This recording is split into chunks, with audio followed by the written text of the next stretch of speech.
Meanwhile, Azimio la Umoja One Kenya presidential candidate Raila Odinga has assured key stakeholders in both the public and private sectors that no one will be indispensable if found guilty of corruption if he is elected president. Odinga and his running mate Martha Karua, who last evening held an open consultative forum with individuals and corporate executives on how to achieve a corruption-free Kenya, reiterated that there will be no political goodwill to fight graft by restructuring procurement and revenue collection procedures in government, and at the same time collaborating with both the judiciary and investigative agencies to expedite corruption cases to instill public confidence. Citizen TV's senior reporter Seth Olale followed the panel proceedings in Nairobi.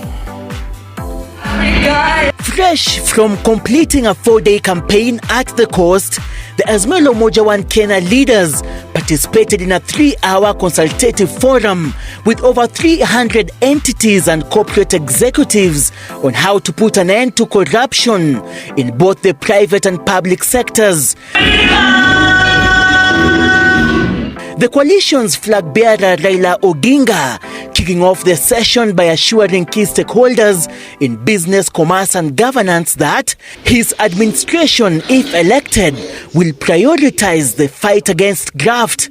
So as far as I'm concerned, nobody is going to be indispensable, even including my own brothers, my own children. Nobody will be indispensable as far as this war is concerned.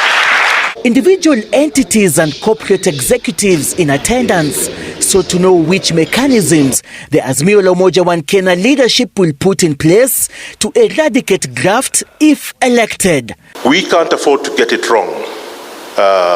We don't have much time. We have huge pressure because of our debt situation, because of the cost of living. Our European brothers and sisters have decided to go to war. Of us here, we don't see us in rallies, but we work overnight in various ways to make sure that Raila becomes president. Now, in any case, because this country is crying for a clean country that is free of corruption, because that's the only way you can correct this country. Unless it is dealt with, it can actually be choking. No actual development will be taking place in the society. That without fighting corruption, all the promises we make will be just hot air.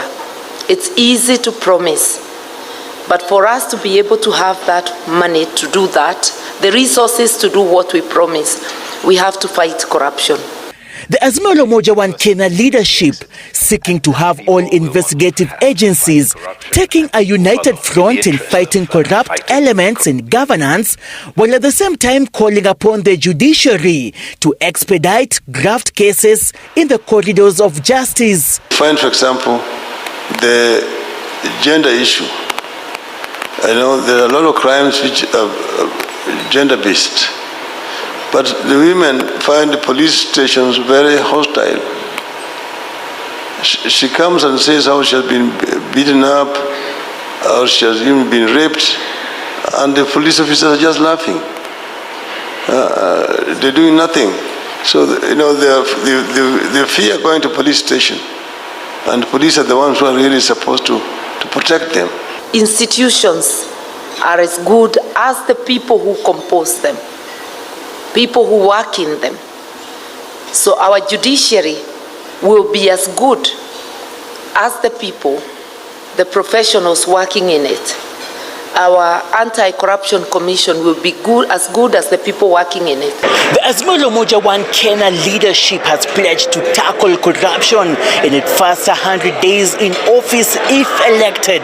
Raila Odinga and his running mate Martha Karua are also keen on restoring public confidence through political goodwill in fighting graft. Seth